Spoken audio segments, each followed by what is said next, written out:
Good evening and welcome to the special presentations on January the 16th, 2018 for the City of Moreno Valley. Our one and only presentation is very special. Not that they're not all special, but it's very, very special and touching to many people in the community. And that has to do with the Safe Surrender Awareness Month proclamation. Our mayor, Exton Gutierrez, will speak and present the proclamation for Safe Surrender Awareness Month to the Moreno Valley Fire Department staff. Thank you, Mayor Pro Tem. If I could have the staff come up here. Thank you.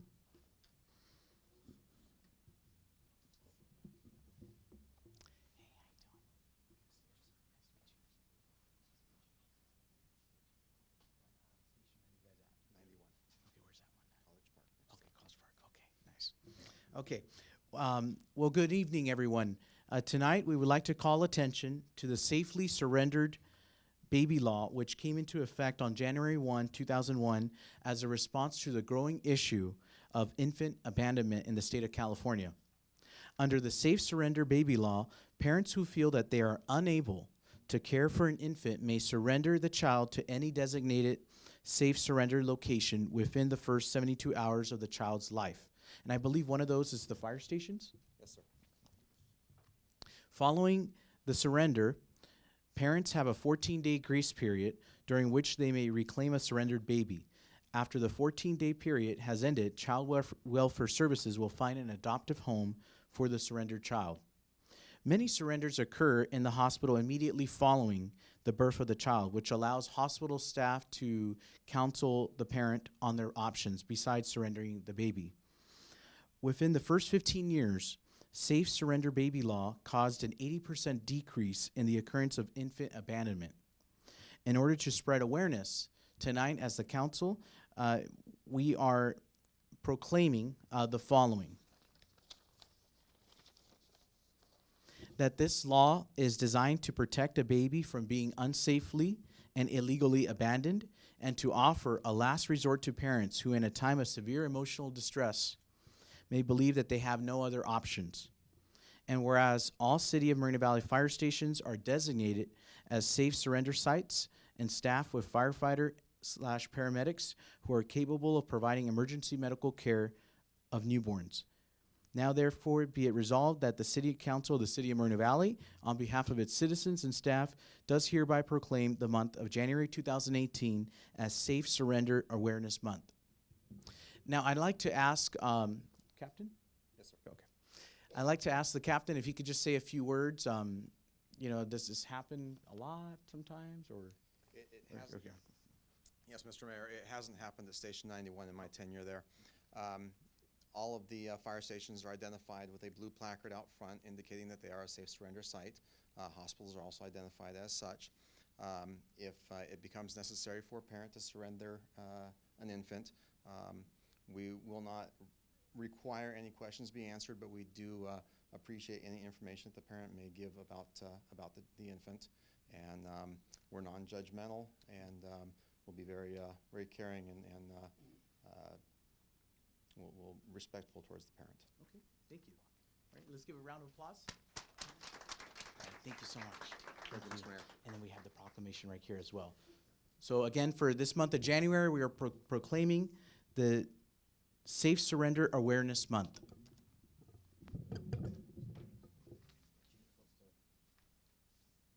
Chief.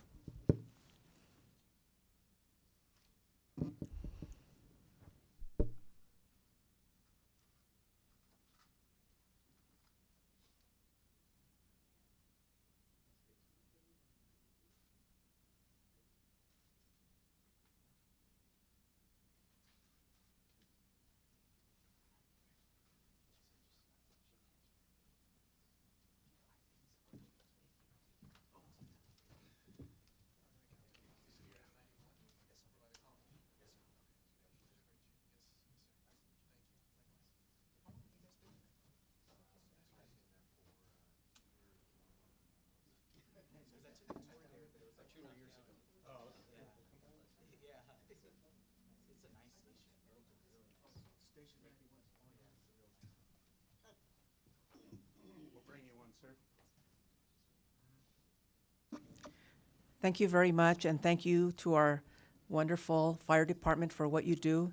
And the message out there is there are safe places to leave your infant child, and like our staff, our fire department stated, they're non-judgmental, so there's no need for any type of abandonment anywhere else. That concludes our special presentations for the evening. Our regular city council meeting will resume at 6 p.m. Thank you.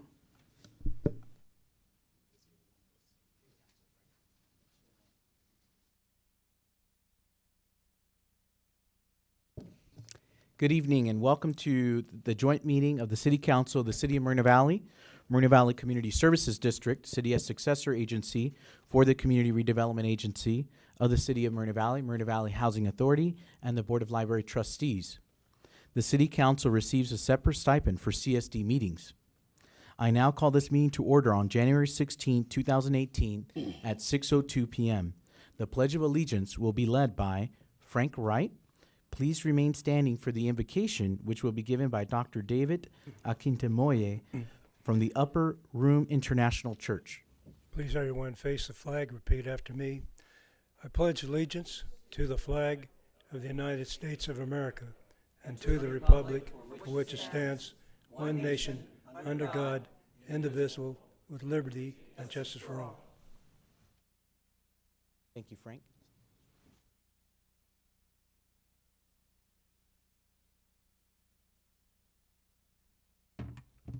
Good afternoon, ladies and gentlemen. Let us pray.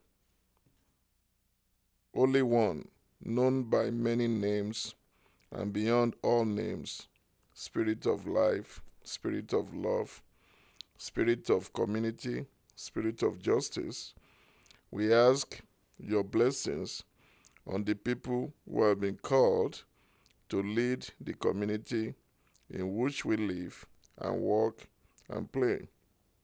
Help them as leaders to not ask first, how do we fix this? But what do we need to learn? How might we need to change? And to whom do we need to listen? Remind them, because we all forget from time to time, especially in the noisiness of what passes for political debate today, that they are not only leaders but also servants, and that it is their responsibility and ours to serve the common good of all. Remind them that no matter where we live, everyone, gay, straight, transgender, black or white, Hispanic or Asian, Muslim, Jew, Hindu, Sikh or atheist, is our neighbor, our sibling, and that throughout the ages, prophets have called the leaders of the people to respect and protect the least of those amongst us, our children, the elderly, the poor, those who are hungry, those who have no homes, those who are ill in body, mind, or spirit, the strangers and immigrants in our midst, those who live on the margins, those who are alone, those who are forgotten. Grant them and us the wisdom and courage to know and do what is right and good and true. May they and we speak out when it is time to speak out, and listen patiently and receptively when it is time to listen. May they and we always be guided by the spirit of community, by the spirit of justice, and by the spirit of love. This we pray in the name of all that we hold sacred and holy, all that we hold good and right and true. Thank you. You may be seated. Thank you, Pastor. Madam Clerk, roll call, please. Councilmember Gaiba, I'm here. Councilmember Marquez. Here. Councilmember Cabrera, Here. Mayor Pro Tem Baca, Here. Mayor Gutierrez, Here. Staff introductions, please.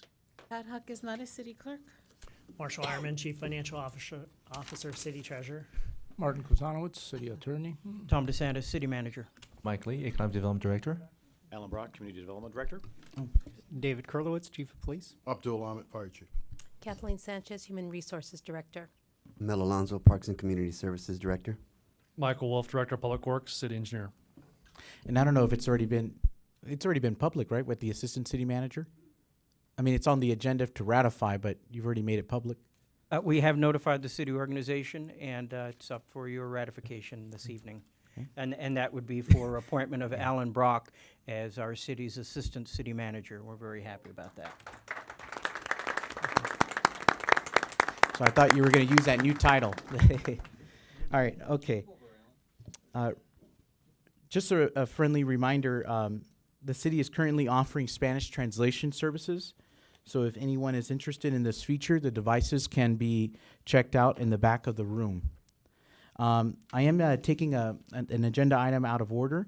G1, the applicant for Prologis has requested a continuance of this item to April 17, 2018 council meeting. I would like to take the request, up at this time in the agenda, since the public hearing was closed on this item and it was set for council deliberation. In order to grant the continuance, we would need council to take action to continue the item by motion. So moved. And when you make the motion, just make it for that date. I make a motion that we continue the item until April 17th, 2018. Okay. And then go ahead and do a voice vote, Pat, if you're not ready. Yes, you can vote. Oh, okay.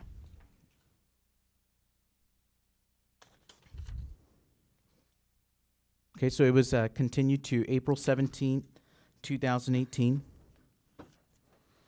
Item G1 is now removed from the agenda.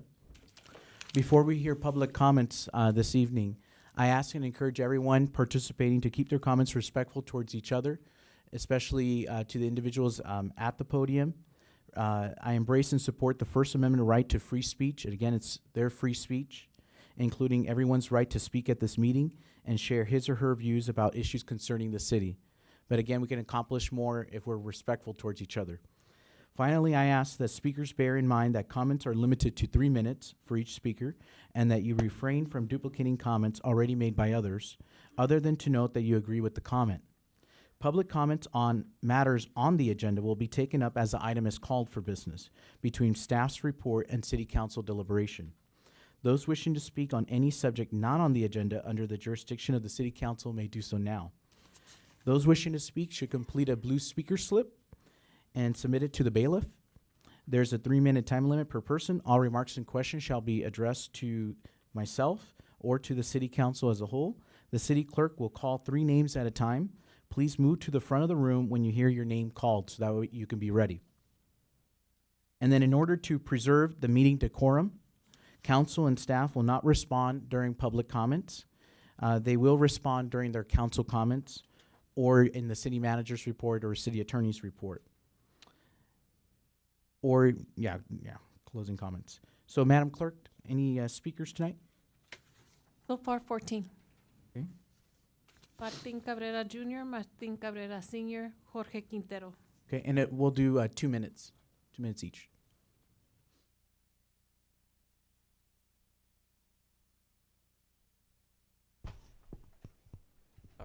Good evening. So I wanted to talk about the importance of our state in terms of emotional state.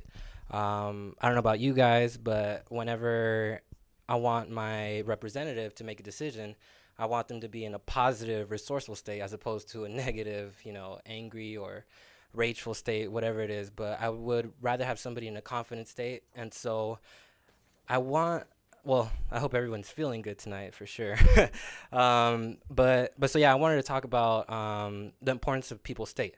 And so if everybody is willing to try this on right now, just keep an open mind and just imagine a time when you were confident, when you were decisive. And what did you see? What did you hear? And how were you breathing? And sit that way right now. Sit right now as if you were confident, decisive, and almost as if you were about to make a decision. How would you be sitting? How would you be breathing? And do it. I mean, how would you guys be sitting? You change your physiology.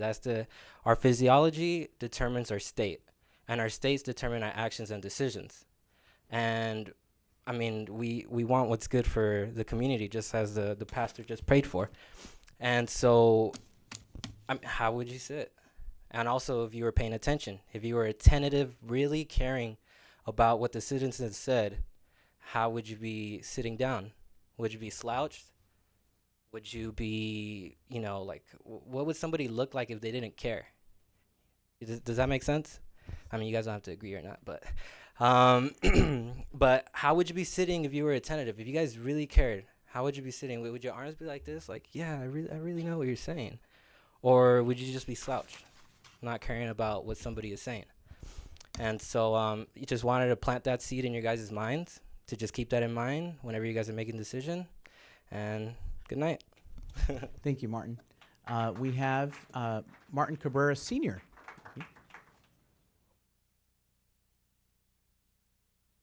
Good evening. Everyone, thanks for having me here. And I just want to point just a few personal comments, or this could be toward the community as well. You know, I'm so thankful for you guys, council members, and the staff work that you have done so far. It's been a lot of progress, and thank you. And I'm pretty sure the community as well, thanking you. So I just want to refrain that you guys stay more unit, like a one, like a God, like a one source of energy. So this energy progress together. Do not get apart, please. Not at all. For anyone, community needs to stay together. So you're leading, you gotta stay together. Work toward same project, all right? Do not get apart, please. So, and the second opinion, now when you guys working on the general planning, please put education at first. Put education at first, and then secondly, from my opinion, put it on the developing the areas that does not get this, how you say that, this like for everyone. I mean, there's a lot of developers, warehouses, houses. So please keep it up to the top, the new green preservation, the new green energy. Put this emphasis now when you're doing this general planning, please, because in the future, you know, it's a progress. So I would love to see that you guys work together. And last, Thank you, Mr. thank you, Mr. Guerrero. And thank you for the kind words. Really appreciate it. Thank you. We have Jorge Quintero, and then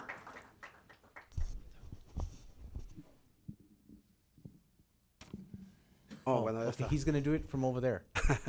He doesn't want to be next to you. Okay. I know. Oh, okay. All right, go ahead. ¿Voy a tener Buenas 4 tardes. minutos? No, ahorita lo vamos a empezar otra vez. Okay. Oh, sí. Pat. Pat. Ok. Sí, va a ser 4 minutos. Ok, bueno, gracias. Buenas noches, Good Mayor evening. Gutiérrez, concejales, y miembros del staff y público. What happened to el señor? Ya dije.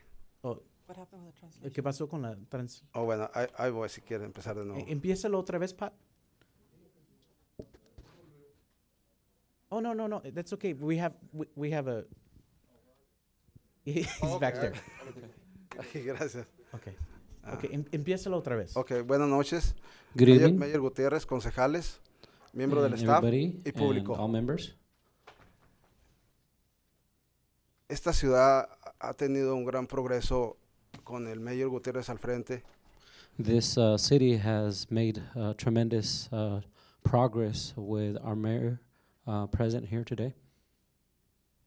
No sé qué está pasando. Hay concejales que se oponen al progreso. Hay ciertos grupos que no los veo trabajar en conjunto, como estaba diciendo el señor anterior. I believe there's a lot of individuals and organisms that are against progress. They're not for progress. Siempre esas pequeñas peleas, esos pequeños conflictos que no llevan a ningún punto ni del progreso. And I see a lot of debates, a lot of conflict against progress. Esta es una ciudad moderna, una ciudad nueva, donde tenemos que empujar todos hacia adelante por el bien de la comunidad. And we all want the well-being of our city. This is a very modern city, a city that progresses and continues to modernize. Parece que hay ciertos grupúsculos que se oponen al progreso de esta ciudad. Esta ciudad nadie ya la va a poder parar porque va caminando hacia adelante. And I just want to point out and reiterate that there are those organisms and individuals that are against progress. Y la va liderando el Mayor Gutiérrez. Es una persona muy preparada, con mucho empuje, que yo pienso que ahorita muy pocos tienen la preparación que él tiene, como tiene un doctorado en educación. Eso es muy importante. And I believe with our Mayor Gutierrez, who's educated and also has a passion to progress, is going to lead us to that future of progress. También quisiera expresar mi apoyo a la señora Victoria Vaca. Sé que le están haciendo un recall. Lamentablemente, es como le digo, es el pequeño grupúsculo que se opone al progreso. And again, unfortunately, I know the situation with Mayor Vaca, what she is going through. And again, that's because of those organism individuals against progress. El primer recall que le hicieron, nunca le comprobaron nada. Sí se lo hicieron y la sacaron, pero yo conozco gente que estuvo entre ese grupo y se arrepiente de lo que hicieron porque nunca le comprobaron nada. Salió limpia. And I know there's so many incidents that is going on, and again, whatever outcome they came up with as a result of that investigation or whatever incident happened, I know that they are sorry about the results. They were wrong, and again, these are individuals and organisms against progress. Si nosotros nos vamos a pasar en estos pleitos pequeños, la ciudad nunca va a progresar hacia adelante como lo está haciendo, independientemente de esos grupos pequeños. And again, this city will move on and progress despite the conflicts and discouraging organisms and individuals that are against progress. Nuestra comunidad apoya a la señora Victoria Vaca una vez más y la vamos a seguir apoyando. Eso es todo, gracias. We will continue to progress.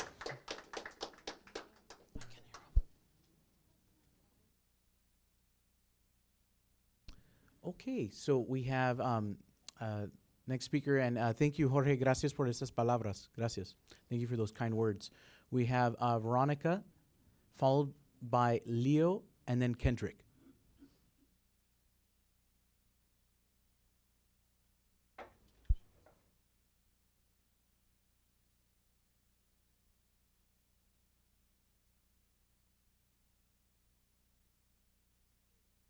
My name Good is evening, Veronica. Steele, and I've been a resident of Moreno Valley for like 30 years. And also, I'm a consumer and a taxpayer. And that's why I'm here today. Just make sure you speak into the microphone. Okay. In my neighborhood, when I moved in, we were told we didn't need an association because of the fact that the city had rules, municipal codes that they would enforce. And I don't know. I'd like to know, are those municipal codes still in effect today as they were in 1986? Okay. No response. Well, We'll respond after. Go ahead, because your okay. time is on. I have a picture where you can see not only my neighborhood, but other neighborhoods within Moreno Valley. Also, I have a picture of Riverside, right, Day Street. So much graffiti. We've got trash. House around the corner. I don't know where they live, if they live inside the house, outside the house. But anyway, if those rules are still in effect, or codes are in effect, then they need to be enforced. I have contacted compliance several times, and what they did last Saturday was to provide door knockers for my neighborhood. Well, this is for Moreno Valley, the city, not just my neighborhood. Trash was picked up yesterday. Trash cans are still there today. They'll be there the entire week. But when you call the city of Moreno Valley, there's a message. Could you please put your trash cans out of sight? Let's start enforcing. Well, the problem is a lot of the residents, they're new. Thank you, Ms. Steele. Okay. Thank you. We need, And what we'll do is, let me get your contact information. We'll have maybe Tom or maybe someone from your staff, if you could just reach out to Veronica, and then we'll get your information. That way we can set up a meeting, okay? And address those concerns. But thank you so much for coming. Okay, we have, next speaker is Leo, followed by Kendrick, and then Frank Wright. So if you could please stay so that way we can get your information. Ms. Steele, okay. Good afternoon, everybody. I know we got 2 minutes, so I'll try to be quick because I have a lot to cover. So a little history. A couple years ago, there was a council member by the name of Marcelo Coe. Some of you may know him. And he is now spending the rest of his natural life in prison because he promised to convert zoning for apartments in a place where apartments did not exist. Why is this relevant today? Because there seems to be out-of-town developers coming into the city now. About 3 years ago, there was a developer that came into the city, purchased a golf course, roughly $5.2 million, and somehow they got reassurance that this golf course was going to be rezoned to put high-density apartment units. Sound all too familiar? Yeah, I guess it does. So I got a couple of questions. Number one, why would somebody gamble $5.2 million to convert something that's not supposed to be there? That's number one. Number two is, what reassurance did they get that this approval would go through? Because I sat during a community meeting and asked the developer myself, have they ever purchased an apartment building or a golf course to convert it into apartments? Their response was, no, we've never done that as a company. Keep in mind, they have assets worth of roughly $9 billion.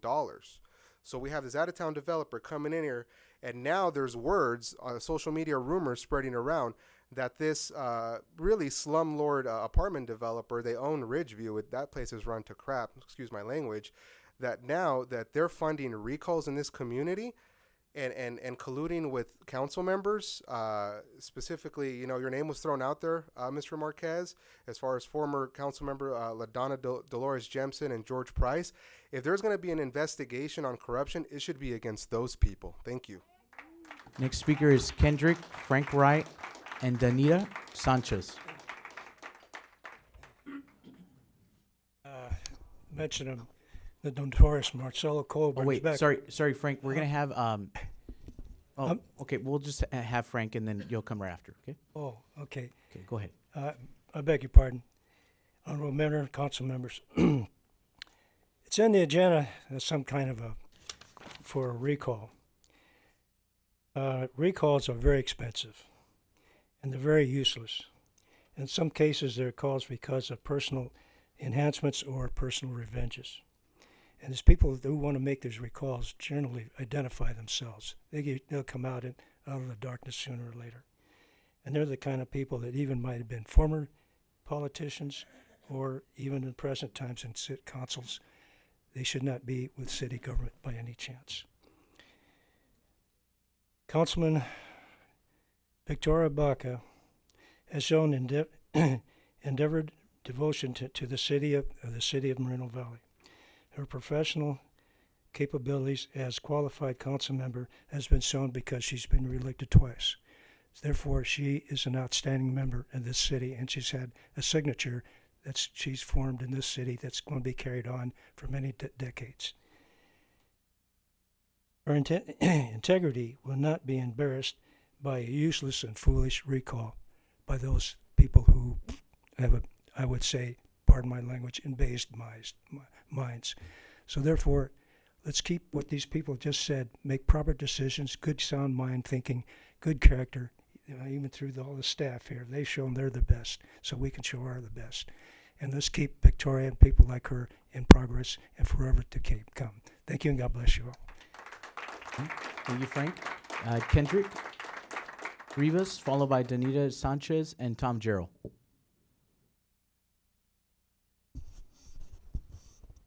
Good evening, Mayor, council members, staff, and my fellow American citizens.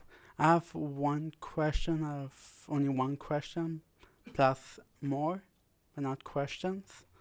Why isn't there Wi-Fi here? Why isn't there free open Wi-Fi in the council chambers so that the public can use it while you're doing the council meeting. And second is, I would please ask the council to reconsider posting the agenda again for 12 days instead of 5 days. And for the, and we again reconsider Parkway, the last naming of the word logistics Parkway. Please reconsider Parkway and change it into like maybe a drive or word logistics way. And that'll be all. Thank you. I would still like to get a response from why isn't there like no Wi-Fi in the chamber. And we'll have a response from staff towards the end, okay? Next speaker is Ms. Sanchez, followed by Tom Gerald and Robert Harris.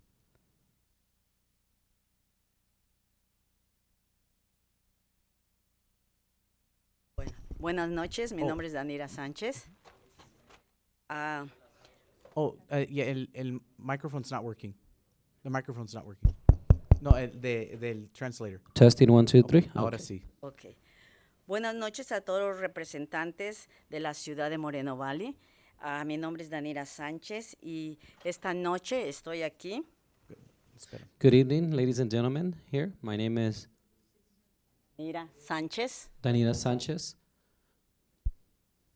Y estoy aquí esta noche And the reason I'm here today para apoyar a la señora Victoria Vaca. is to support Victoria Vaca.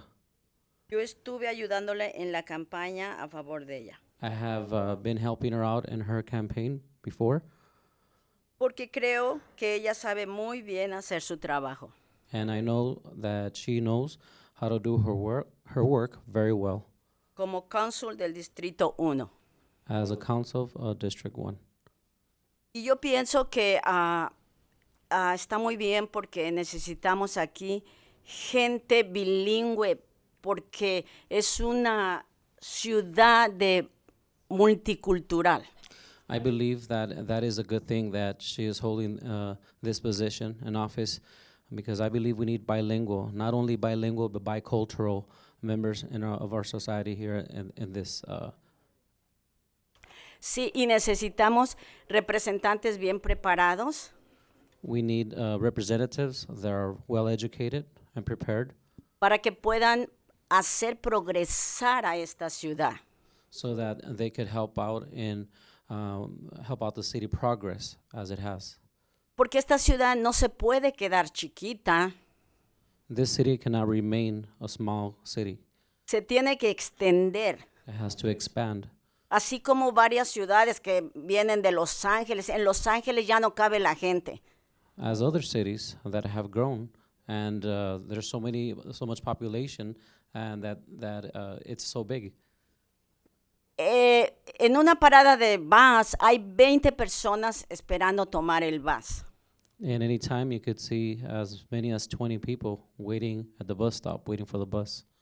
So, lo siento mucho si los conservadores quieren tener pues la ciudad así chica.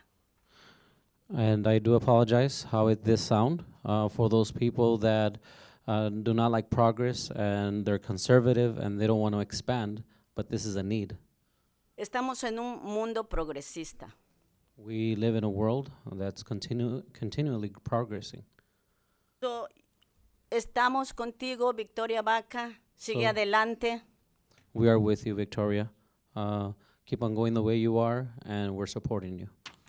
Muchos de tus seguidores también te están apoyando. Many of your followers are also supporting you. Y vamos a pelear duro por ti. And we'll go ahead and undertake any challenge that comes our way by your side. Gracias. Thank you. Gracias, Danita. Tom Gerald, Robert Harris, and Pete Bleckert, if you could, please get ready. Thank you. Is it Pete? Oh, yeah, it is Pete. Okay.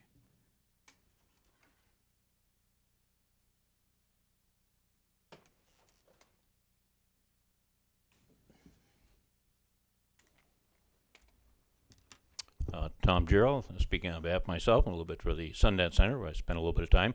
Mayor Gutierrez, Mayor Pro Tem Baca, council members, members of staff and the public, both here in the chambers and watching at home.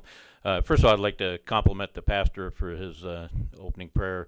One of the thing I keyed on. It says speak when needed, and also listen when needed. It's very, very important. I do listen. I listen pro, con, in between comments I learn. So I've never been shy about an opposition opinion or somebody I support. I would just pull up on my phone, and I would suggest if you got a smartphone or you got an old dictionary at home, Webster Dictionary, I pulled up the word retard. Okay, now actually retard is in the verb, not using a pejorative as some people have taken to use it, but it means to slow up, to preventing and hindering advancement. And this issue of recalls, I've been opposed to them from the get-go of this city. They set us so far back. A friend of mine asked me recently, he said, what does it cost for the recall? And you want to know the cost of the election and so on and so forth. And he was thinking like, $80,000, $100,000. It's incalculable. It sets a city so far back. And the sad thing is our first recall effectively accomplished nothing except slow us down. We might have a downtown in Central Sunnymead, might have a business park in Edgemont by now. You might have something that people would be more amenable to in the East End. But with these constant setbacks, just imagine Mrs. or Mr. Businessman looking at this community and, seeing all these changeovers. It's just it's an abomination. So I'm totally opposed to it. I think Victoria's doing a fine job. And, she'll have another election. And it just really irritates me. And it's not even a personal matter. It just, what it does to the community. And this community's been so damaged by these historically, and it just add more fuel to the fire. So thank you. Thank you, Tom.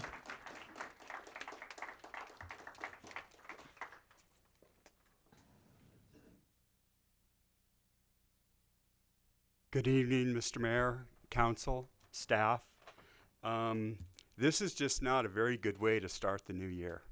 We were heading for progress in Moreno Valley, doing a good job, and then now all of a sudden, because of people want to take vengeance on different people, the recalls are starting. And you just cannot, I would like to associate with what Tom Gerald said, the damage that is done to our city is uncalculable. I mean, you just don't know. In fact, there has been such a slowdown of the World Logistics Center, and I think that was the goal. The other day, going out to Palm Springs, if you look past the Badlands, on the right side, on the left side, one side's big houses, and on the other side is warehouses going all the way out to the 10 freeway. So, what was said before is that we'll get all the, the warehouses will be built. And so we'll get all the negative impacts, the traffic, whatever, because there will be some, let's face it, but we'll have no revenue from that, no revenues from that. We'll have the traffic going this way, the traffic going that way, and no revenue for Moreno Valley. And, people, they also said that the citizens of Moreno Valley won't want warehouse jobs because they're awful jobs. And then when Aldi's opened up and we had 30,000 people that came to apply for 100 jobs.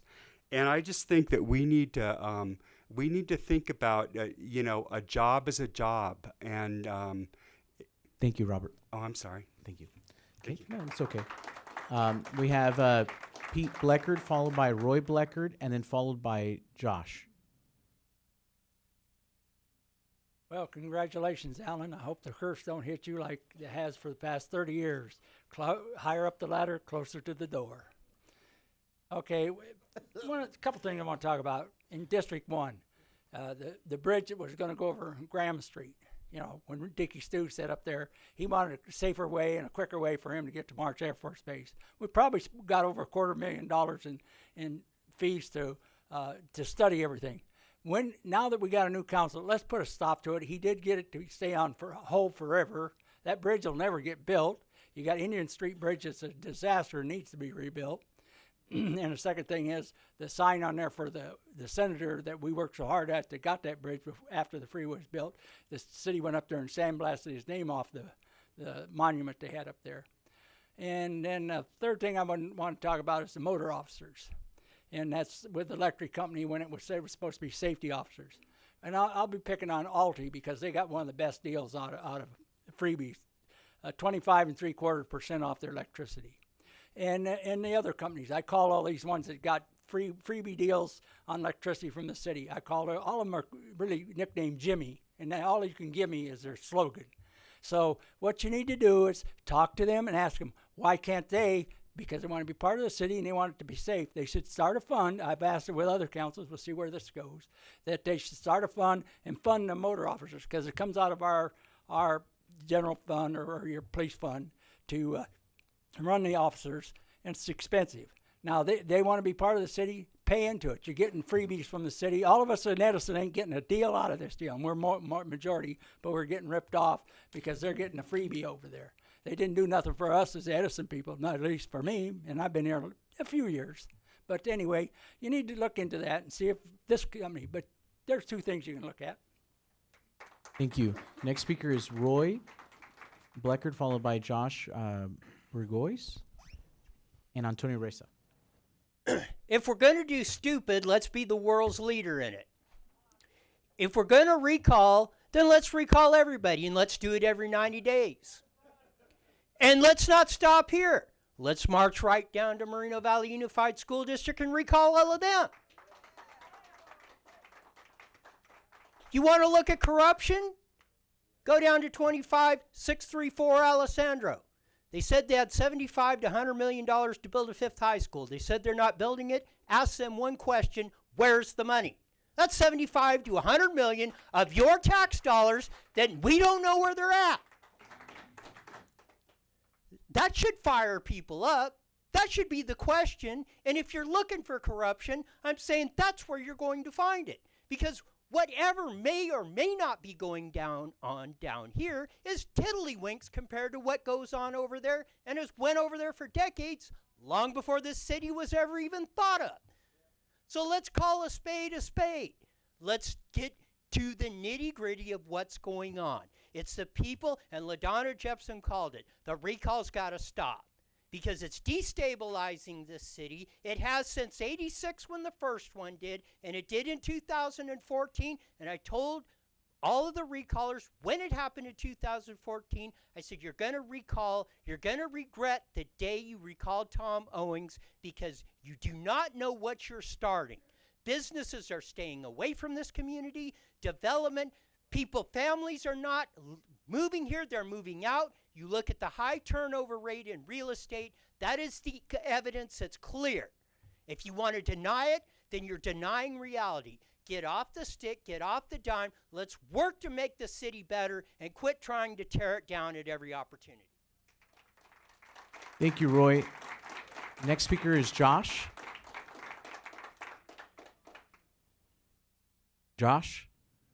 Okay, we have Antonio Reza, Santiago Hernandez, and if you hear your name, if you could please stand up and be ready, and then Rafael Brugueras.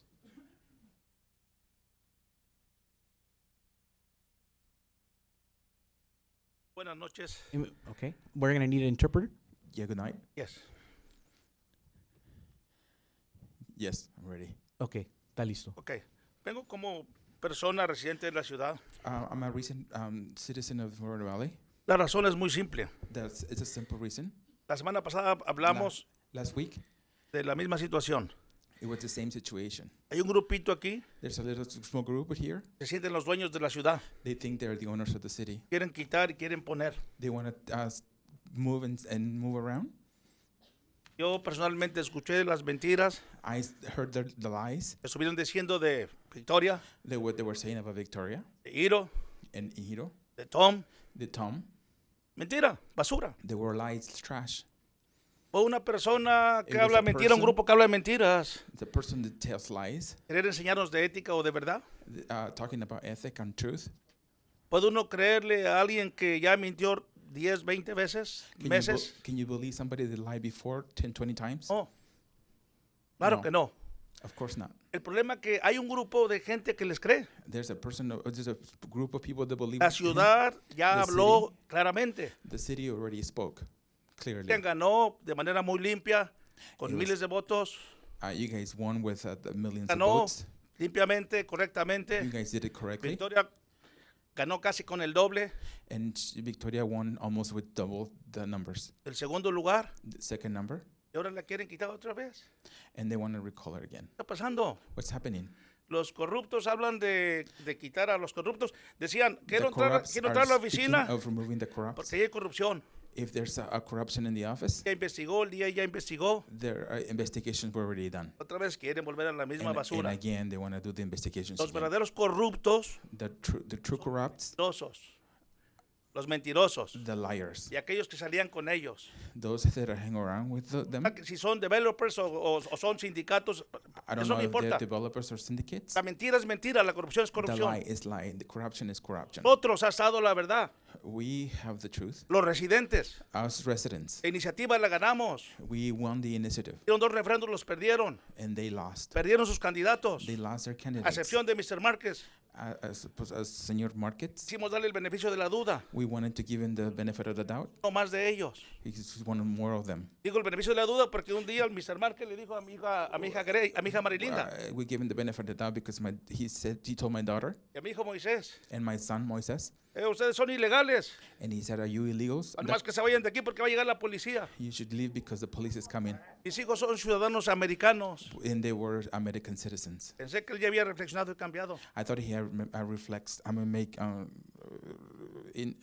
Triste mirar que la situación sigue siendo igual. but the situation continues to be the same. Estamos aquí porque vamos a parar esa basura. We're here. We're Con going la to ley, stop con the la kind of verdad. trash with the law and with the truth. Gente que se líe con ellos va a tener problemas porque eso sí es completamente corrupción. People that align with them are going to be in corruption because that is corruption. Es mentira. The truth is No truth. importa cómo se diga. It doesn't matter. The Hay un lies ciego are que lies nos doesn't hable de matter. los colores de la luz. A blind person doesn't know the A un colors mudo que nos dé of- una plática de retórica. a rhetoric conversation. Es imposible. It's possible. No Hiro habló la ciudad. Didn't speak. It was the city. La ciudad merece los mejores concejales. The city. Pro familia, pro trabajos. The city deserves the better council. Prosperidad. The works, the jobs. No vamos a permitir We're not going to la allow basura que sucedió la otra vez. the trash that Como happened residente de last Moreno time. Valley, As a resident of Moreno Valley, la gente de la ciudad, as with the people of the city, vamos a combatir a los verdaderos corruptos, we are going to fight the corruption, los mentirosos. the liars. ¿Por qué? Nuestra Why? ciudad merece Our city deserves prosperidad, trabajos, works, para que las familias vivan mejor. Gracias. and a better living. Pastor Santiago Hernandez. Good Rafael evening. Brugueras, okay. Yeah. Good evening, Mayor Easton Thank you. and Pro Pro Mayor Victoria Baca and Mr. Marquez, Consul Cabrera, and Jeffrey, right? All right. Good evening to the staff, the best staff around this area of Riverside County. I come to support Victoria Baca. Why? Because she's an honest person. I come to support the true, not the false. So for me, that recall is false because it's the same people who do the first recall. That, like Roy said, there a lot of business go away, a lot of residents go away with the first recall. Mm-hmm. There's gonna be a lot of people that gonna go away too. If you don't stop the recall.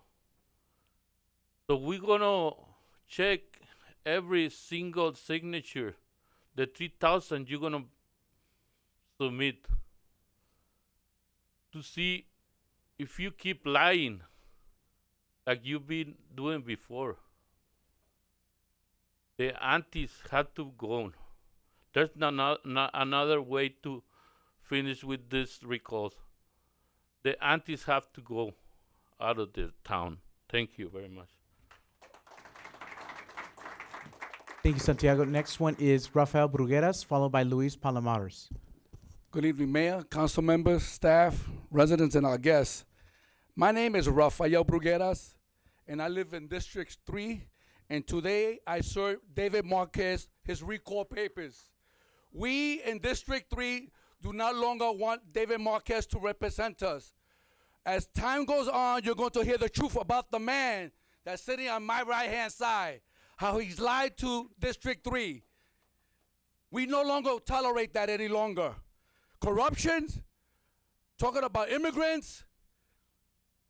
You know, not everybody in Moreno Valley can make up a story, but only the antis. And that we have proven for them to be liars. That's a true fact. But we no longer want David Marquez as our council member. We want him recalled and replaced by someone else that can represent the city and our district with great manners.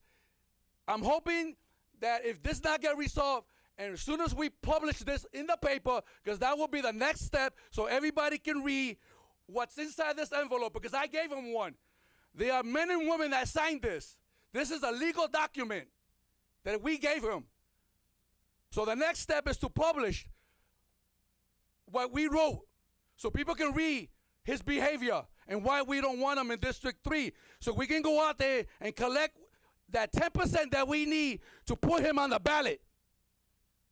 We want him on the ballot, and we want him replaced by someone else. We are no longer going to tolerate this. We have watched him for a whole year misbehave up there. No representation for District 3. He has thrown District 3 under the bus. Now, he likes representing those that are a few, but the majority of us are no longer going to take your behavior, David Marquez of District 3. Next speaker, Luis Palomares. Oh, sorry, it's and then Melissa.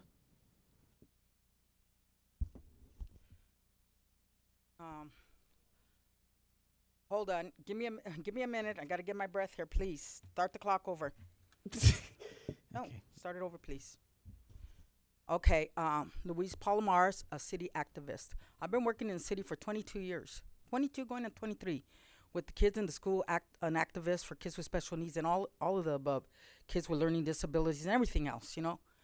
And we had a program here at one of the schools, Armada, and Mr. Marcus was real instrumental about having that program dismantled. These are kids. How dare you? Yes, you did. You were at the district along with your people over there. They even let you put it on the overhead. I don't know how you got away with that one. But those are facts, and I could get the film on that one. But anyway, you know, we are sick and tired of recalls. You know, you have not served this community right, Mr. Marcus. And we have let it alone. We don't want to go there. We're not going to be petty. We're not going to do that. We're just going to leave it alone. We're just going to focus on what we need to do, not what you're trying to do. But you know, enough is enough. You have stopped so many things, you and your cronies, you and the EastEnders, you and the Liars Club. I mean, for every lie that came out of the mouth, I wonder if you're Trumpsters because you act like that. You know, you're so phony, fake, and so much stuff.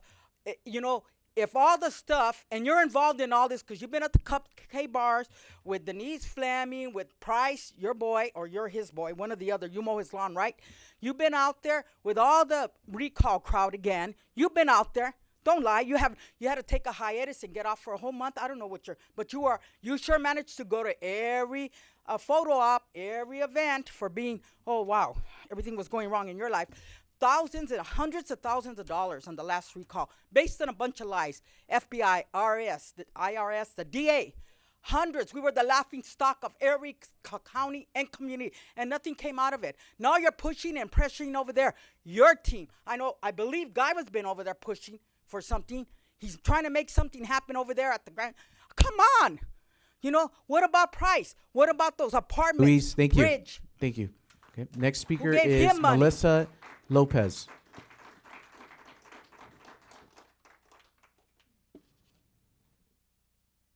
Good evening, Mayor, council members, staff, and public.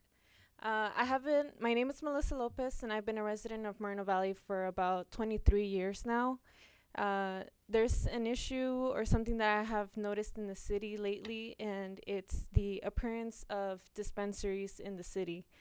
I don't know about you guys, but I don't feel comfortable seeing the people with the signs with the cross in the streets indicating where the dispensaries are. If I would like to ask for the city to please look into that issue. Out of nowhere, they're just appearing in great numbers. First, I just saw one, and then later on, I saw like 5. I don't feel comfortable seeing that in the city, and I don't know if it's getting out of control. I don't know what's going on with that, or if there's somebody looking into that already. But I would just like to ask if they can please look into that issue. Thank you. All right, Madam Clerk, any more speakers? No more. Okay. Would any council members like to make their reports or comments at this time? No? Okay. We are now going to move to our joint consent calendar, sections A through D. All items listed under the consent calendar, sections A, B, C, and D, are considered to be routine and non-controversial and may be enacted by one motion unless a member of the City Council Community Services District, City, a successor agency for the Community Redevelopment Agency, Housing Authority, or the Board of Library Trustee requested an item be removed for separate action. The motion to adopt the consent calendar is deemed to be a separate motion by each agency and shall be so recorded by the city clerk. Items withdrawn for report or discussion will be heard after public hearing items. I'm going to go ahead and call for item A19 for a separate vote and report. That's the one about the road repairs. And then also there's been a request from council member A13, which is the cell towers, to table it so that way we can, or that person can study it some more. A13 is the telecommunications license agreement with New Singular Wireless. So I don't know if anyone has any issues with that, or if there's a consensus to table. Is there a time constraint?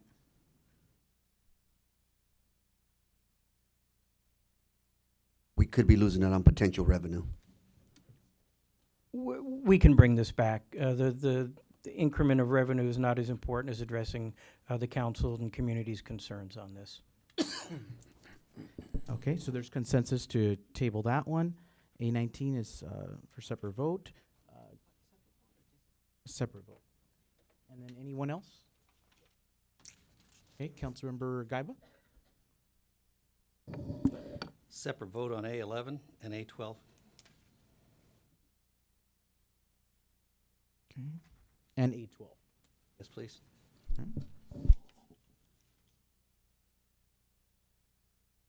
A23. Okay. What would you like for that one?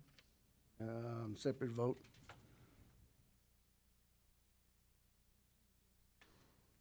Okay, so we have A11, A12, and A13. 13 is off. No, sorry, A12, A11, and A23.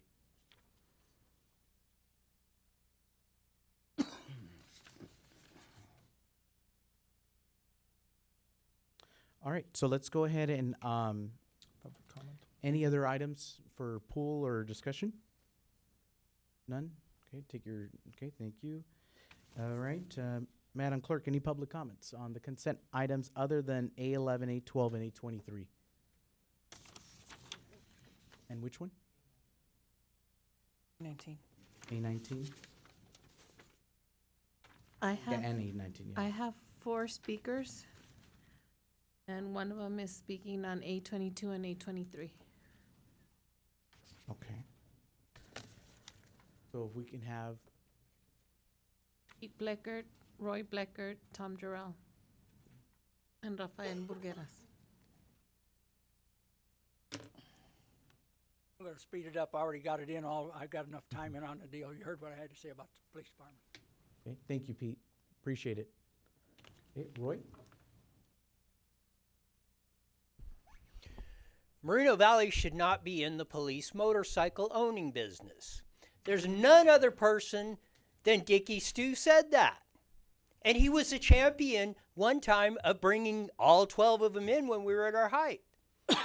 Go back to the ad hoc committee that was on the charter city that was in 2013. He said it in that meeting. He said the proper way to do it is to form a joint, or get with the sheriff, form a joint association with the motorcycles across all the contract cities, and that way you could even do better enforcement because you could saturate patrols in one area and another and work it. It's a much better way. I've come up here and advocated that many times, and I advocated in the budget I submitted in 2015. It was rejected. We can save money. We can do it with police, and we did it. We do it in Moreno Valley.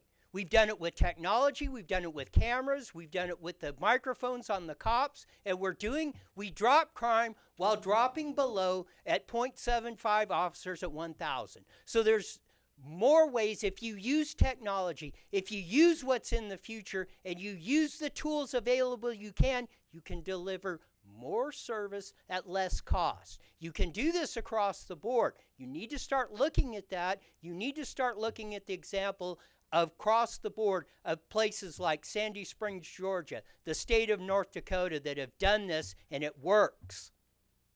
It's the bottom line is always the bottom line. And we can always do it better, and we should be embracing what is in the future and not trying to redo the mistakes of the past that we always seem to be more than happy to try and prove the definition of insanity over and over again in this city.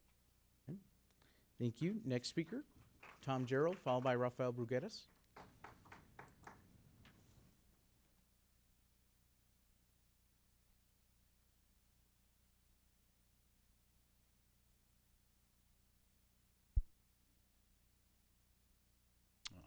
Tom Gerald, again speaking on behalf of myself, Mayor Gutierrez, Mayor Pro Tem Baca, council members, members of staff, and the public. A quick question. Item A19, I think you said you pulled that for a separate discussion. Is that correct? A separate okay. vote. Real quick, A7, that was personnel change. I infer that might include Mr. Brock's appointment to the city manager, which I just wanted to affirm. And you know what I can say about Mr. Brock is now has he always been very personally gracious and attentive, but I know from personal experience he'll take time for the little projects. You know, somebody who's got a C of O and maybe is a little misled on what to do, how to do it, and you know needs a little hand holding. So I take note of that. I appreciate it. You know, the Bible says those who do good with small things, you know, they'll be given big things to do. It looks like that's happening. So thank you. My only recommendation to you, Alan, is don't change. Keep up the good work. A13, the new cell tower for single. I always support the cell towers. There, you know, could be a life. We tabled that one. Okay, all right. But I always support them. And finally, A12, which is the second hearing on the consolidation of the trails and the. We have a separate vote for that. Yeah, okay. Yeah. So you'll be able to talk on that. Great. Thank you. Okay, thank you. Okay. All right, Rafael Brugueras.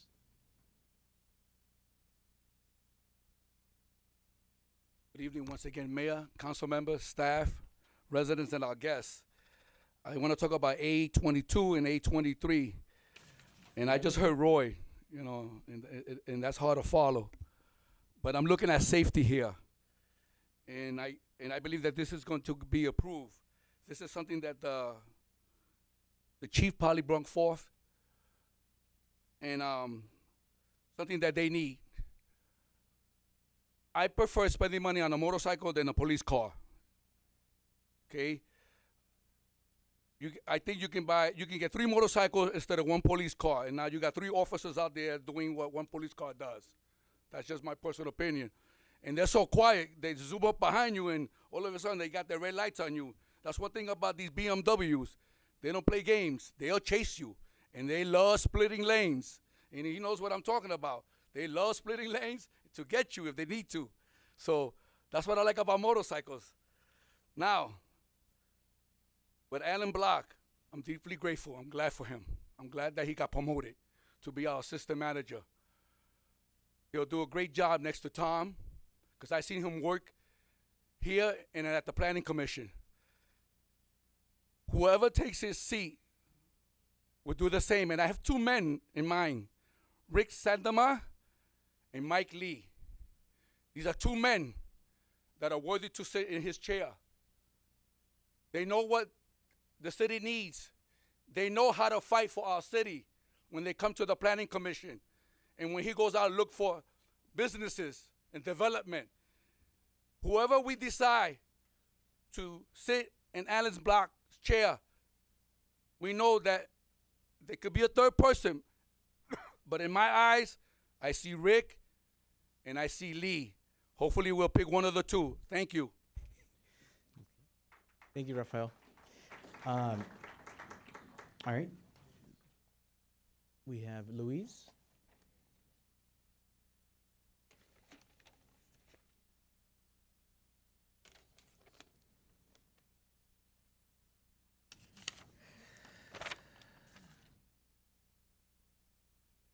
On a good note, Luis Palomares, community activist, I congratulate Mr. I'm sorry, Steve Brock. Steve, I'm sorry, I'm just, Alan today Brock. it's Alan Brock. I'm just not myself today. I've been ill.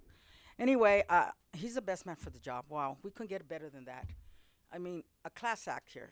I mean, he works good with the staff. They all work good together, if you ask me. Lee, well, he's another top-notch guy. All of our staff. I am so proud that we have this good staff here. And I'm so glad, Alan. I'm happy for you. And you got to excuse me because I am so worn out today. Thank you so much, and congratulations. Great. Nice, kind words. All right. So I entertain a motion to approve the consent calendar except items A11, A12, A23, and A19. Those items will be for separate action. So moved. Second. Okay. Moved by Mayor Pro Tem Baca, second by Councilmember Marquez. Okay. Please vote.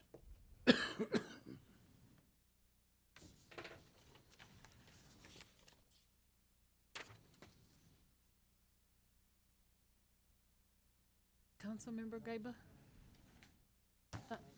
What would you like me to put? Oh, it's too late now. Oh, no, it's good.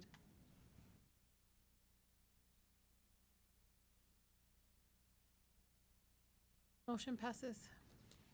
Okay. Right. We're going to go straight to It's not coming up. I don't know why. So what's the vote? Motion passes, 5 ayes. all right. And so it passes unanimously. And we will go to item F. We'll go to A11. And let me see really quick here.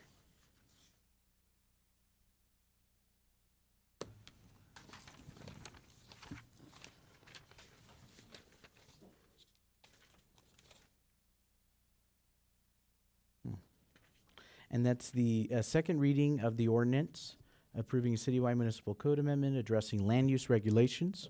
So we will have report of community development.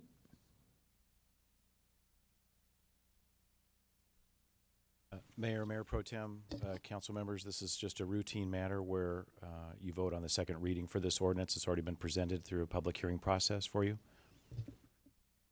We will have council questions of staff. Please press your button.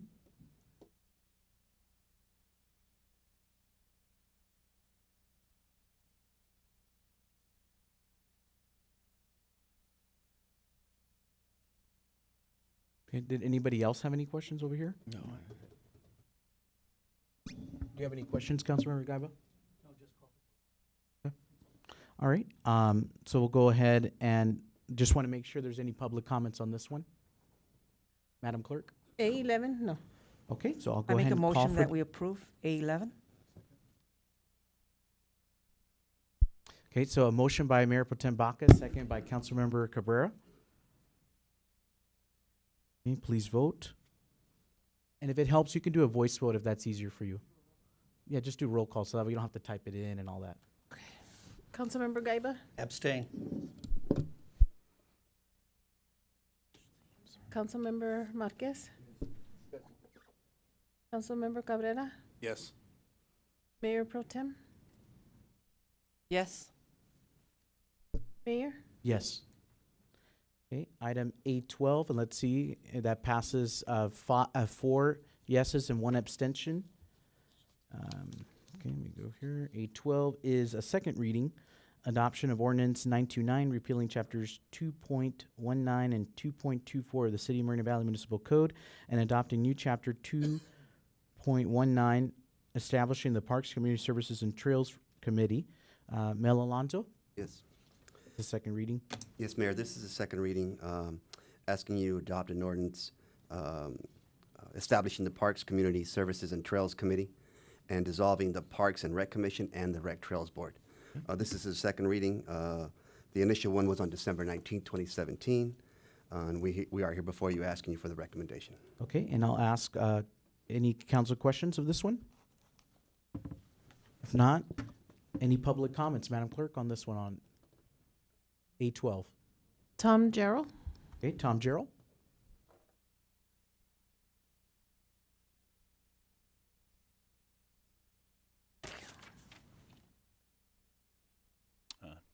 Tom Gerald again, speaking on behalf of myself, Mayor Gutierrez, Mayor Protem Baca, members of the council members, and members of staff and the public. As a 10-year veteran of the Trails Committee, I did support this. I think it is a logical coalition, consolidation. But the reason I asked to speak, there are some members on that Trails Committee I think been on there a very long time, going back to when I was on there. So I might suggest you look at their length of service, and I pray that those people are properly recognized for their very, very long service. And and then, as I said, when they consolidated bike trails with the equestrian trails, that worked out pretty well. It was done very well, and I really want to commend staff. So I hope it goes as smoothly. Thank you. Thanks, Tom. All right. Seeing there's no council member that's pushed a button, I'll entertain a motion. So moved. Okay, moved by Mayor Pro Tem Baca, second by Councilmember Cabrera. Please vote. I need to do voice vote. It's not letting me do any of That's the votes. fine. Yeah, it's fine when F, it's fine. Councilmember Gaiba? No. Councilmember Marquez? No. Councilmember Cabrera? Yes. Mayor Pro Tem Baca? Yes. Mayor? Yes. Okay, so it passes 3-2. And okay, we're going to go to item A19, and that is approval of additional $1.2 million for road repairs. We'll have report of Public Works. Michael. Good evening, Mayor, Mayor Pro Tem, members of the City Council. This item before you this evening is a request for additional funding for pavement preservation. I do have a slide here. I wanted to point out our citywide network, that these are our streets here. We have roughly a little less than 500 centerline miles. You can see that replacement cost, if we had to replace all of them, is pretty significant. Probably one of our significant assets to the city, $620 million. We do have a current pavement condition index, or PCI, which is a numerical value of the existing condition of 65. That was from a report in 2014. Back in 2010, we did this similar report. You can see the PCI was 76, so we're having a downward trend. Right now, approximately $50 million of deferred maintenance is out there in our network. And with the 2014 payment management report, it was recommending a $10 million per year investment into that network. So our current budget, we're seeing an advantage of the SB1 funds. So for 17-18, we are proposing to use that $1.2 million. Council's already approved that. We've identified segments for repair, slurry. We are looking for potential use of the $3.4 million coming the city's way with SB1 funds in fiscal year 18-19. Currently, there's no general fund money in our CIP for what would be one of the largest city assets. Staff has identified some one-time funding options. This is savings from last year, so fiscal year 16-17 operating budget savings. So we are recommending the use of $1.2 million of that savings for potential pavement repair. Our focus for this would be on arterial streets. So if you notice up on the screen, 2014, the PCI for arterials is 58. So our overall is 63, but our PCI for arterials is lower than that. This is unfortunately a higher cost for repair just based on the PCI. These are streets that aren't usually slurry. These will be for grind and overlay or grind and inlay, so more expensive repair required and or removal replacement. There are some opportunities to do some slurry for arterial streets, but our focus for this 1.2 of approved would be for arterial streets. So our recommendation is to appropriate the $1.2 million of general fund from the savings from last fiscal year and then approve the budget as identified in the staff report. That concludes my presentation. All right, if council has any questions, go ahead and push your request. Okay. Councilmember Marquez. Yeah, thank you, Mayor. Mhm. Mike, I got a question. On this report, staff report, I didn't see where it indicated that this 1.2 million were going to be just designated to slurry, or it didn't specify what it was going to be used for. My concern is if we approve this tonight and there's nothing down on black and white saying what it's going to be used for, I'm afraid that it might be diverted somewhere else. I'm not comfortable with the way the wording is. It doesn't specify what exactly it's going to be used for on the roads. I ask that maybe we can table this or give it more time, go back and study it a little more, come back with some specifics on what we're going to use this money for, and then we'll take a look at it then. Thank you. Any further? Oh, City Manager Tom. Thank you, Mayor Pro Tem, members of the council. Councilman Marquez, what I can tell you is that the report indicates the type of roads that would be repaired, arterial streets, particularly those that are the most beat up. We have not identified exactly which segments to be repaired, as Michael indicated. They do this PCI and they let us know where the most need is. What I can assure you is that the funds will be used to repair arterial streets that have been beat up by traffic over the years. The funds will not be used to benefit any particular project in the city. This is just a matter of fact that our arterial streets have needed investments for many, many years, and we put this on the agenda at the mayor's request to start directing some of our savings to repair, as Michael said, one of our most important infrastructure investments. I hope that's helpful, Councilman. Councilmember Gaiba? Oh, it worked. It's not popping up here, but I know, but that's why I turned on unleash the red light. I would like to request, though, that if we do approve this evening, that you sit down with each one of the council members and go over those like we did before with the slurry seal program for the additional 1.2, so that we have some weigh-in for our city from all 5 council members.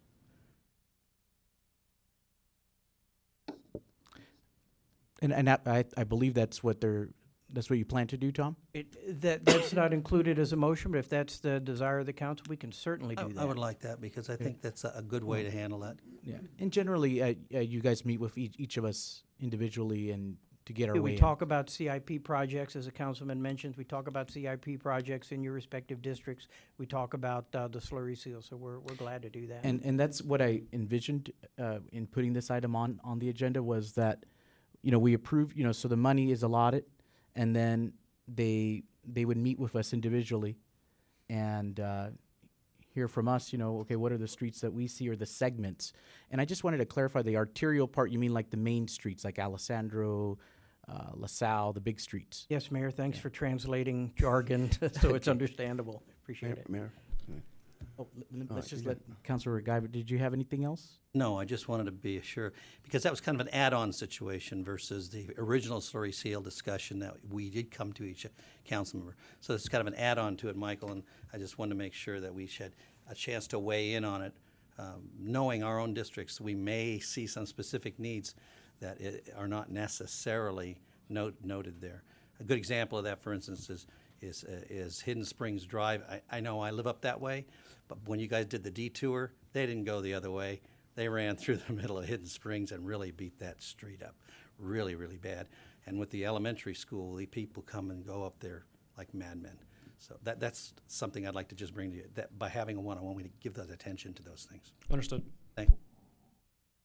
Councilmember Marquez? Yeah, that being said, I could be comfortable with this then, as long as we understand it's not gonna be used for, putting curves up or cutting trees down or something like that.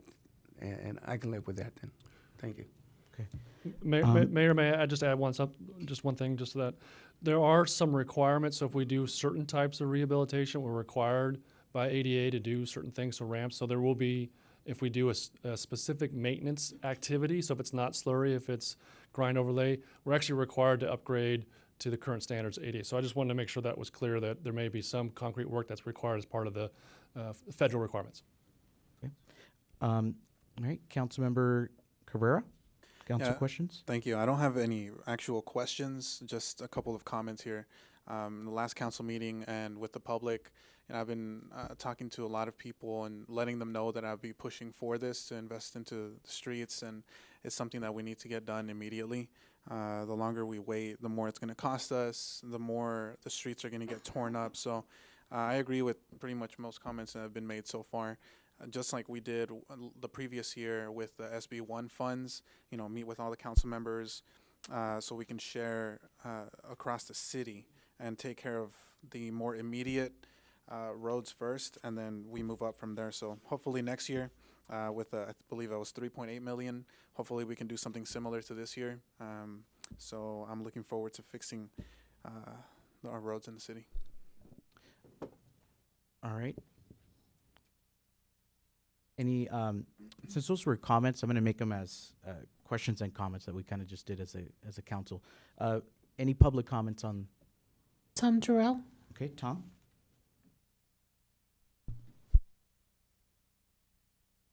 So after this, I'll close it for a motion. Call for a motion. Tom Gerald again, speaking on behalf of myself. Now that I'm driving again, I see the city in a whole different perspective, and there's been a lot of deterioration on roads. So I support this wholeheartedly. It's an investment. It's not an expenditure. It's an investment. And one thing, my background is building, development, construction, and I was up a couple months ago to look at some properties a friend of mine had that up in the high desert, where they stopped the construction and they just sat there for a number of years, and the roads are shot up there, and these are just the side streets. They're going to total tear outs. So when a road goes, it goes fast. And in California, we kind of get the worst of both worlds. We get very, very hot summers, which tears them up. And when we get rain, we get a lot of rain, and that cracking, checking. One thing I would, and I've said this before, weed abatement is a very, very low-cost way of buying a little more time, because and if you drive around and you see the weeds come up, that's the worst thing you see. That'll really, really mess up a road. So if you don't have the money for the big expenditure, look at that. It's something you may be able to scrounge out of something and buy yourself some time, because we got a little money in a big, big city, a lot of roads. So so thank you for your working on this. Thanks, Tom. Appreciate it. I'll entertain a motion. So moved. Second. Moved by Mayor Pro Tem Baca, second by Councilmember Gaiba. Go ahead and please vote. I think you can do it on the computer now. Okay.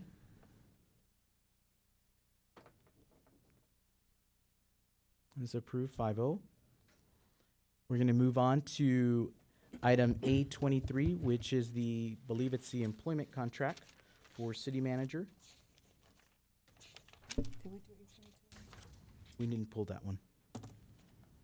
We approved it in the consent calendar, A22.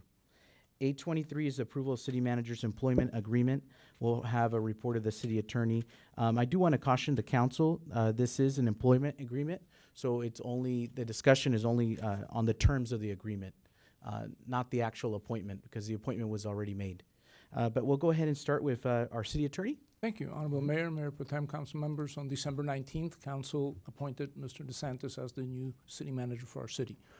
The negotiating team, composed of the mayor and myself, negotiated an agreement which is here before you today for your approval. The agreement is in substantially the same form as the prior city manager's agreement and is for the same salary. With that, I'll answer any questions. Okay.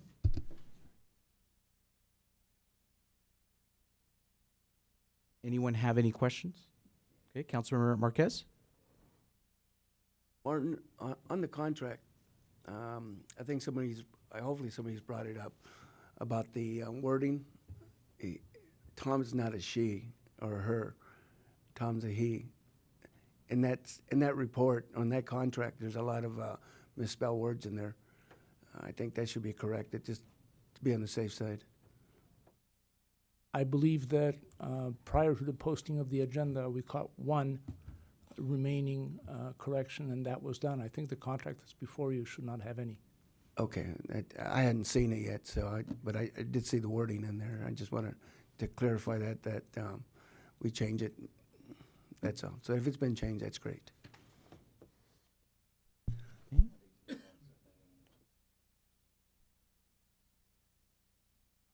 Public comments? Madam Clerk? None. Okay. Any deliberation on this one? Okay, I'll entertain a motion. So moved.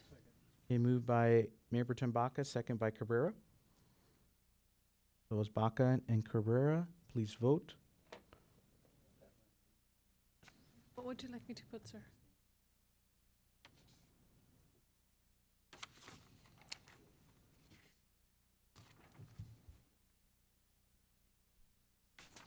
Motion passes. 3 ayes, 2 abstentions. Councilmember Marquez and Gaiba abstained. Okay. All right. And then so it passes. G1 was pulled. Actually, it was tabled to April 17th. That was the Prologis one, at the developer's request. And we're going to go now to City Council reports on regional activities. We have, actually, I don't have one for the JPA or JPC. I have one. Okay, you have one? Okay. For the Mark Joint Powers Authority, I'm providing an update. On January 10th, we heard an update regarding the Airport Capital Improvement Plan and authorized the JPA staff to submit a grant to the FAA. Thank you. Very short, very short. For Riverside Transit Agency, we have Councilmember Marquez. Yeah, thank you, Mayor. RTA is expanding their bus service with 2 new express routes and dozens of upgrades through the county and beyond. The changes will enhance more than 30 bus routes, improving connections, rehabilitation of vehicles, I don't understand that part, and the time performance.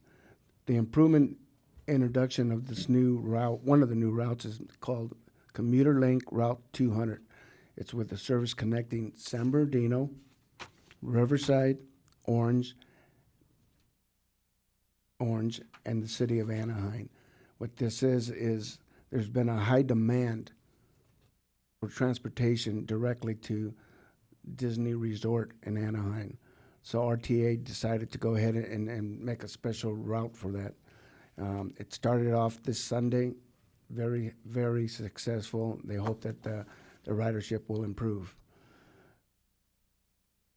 Also, that they have plans to introduce Route 205 between Temecula, Lake Elsinore, Corona, and the village at Orange. Basically the same thing. They improve this route by high demand. They're asking for the people to use these routes and make it profitable for RTA. Next is in Paris and Moreno Valley, Route 19, which is the main route for our city, that the trips are going to be increased from every 15 minutes. Well, they were at 30 minutes, but they're going to increase them to every 15 minutes. So you're going to see more buses out there on the road. Also, on their new buses, and the ones that the older buses are being re-equipped with RTA free wireless internet access and the USB charging ports. The high demand, RTA likes to use some of that federal money to improve the ridership. So what they felt and the request was to free wireless internet while you're on the bus, and also you can even charge your phone while you're on the bus. If you need any information on all these changes, you can go down to the RTA, or you can request online for a new ride guide and service guide available on the buses for Riverside Transit. That concludes my report. Thank you, Councilmember Marquez. I'll just do mine really quick here. This one is the Western Riverside Council of Governments, WRCOG. It says items covered at the WRCOG meeting included the 2018 Western Riverside County Transportation Summit is scheduled from 9 a.m. to 2 p.m. on January 17, 2018 at the City of Moreno Valley Conference and Recreation Center. The summit will provide information on future transportation technologies, autonomous vehicles, alternative fuels, active transportation, mass transit, air quality, and transportation funding. The HERO program continues to be very active in Western Riverside County. For the City of Moreno Valley, the HERO program applications have been approved to date, totaling $181 million for the whole HERO program, in the HERO program. That concludes my report. We also have, I believe we have SCAG. So, Councilor Gaiba, if you want to go ahead and give your reports. Yes, yeah, go ahead. Either one is fine.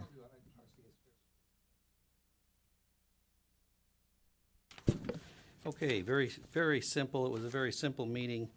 I will give you some numbers from Moreno Valley.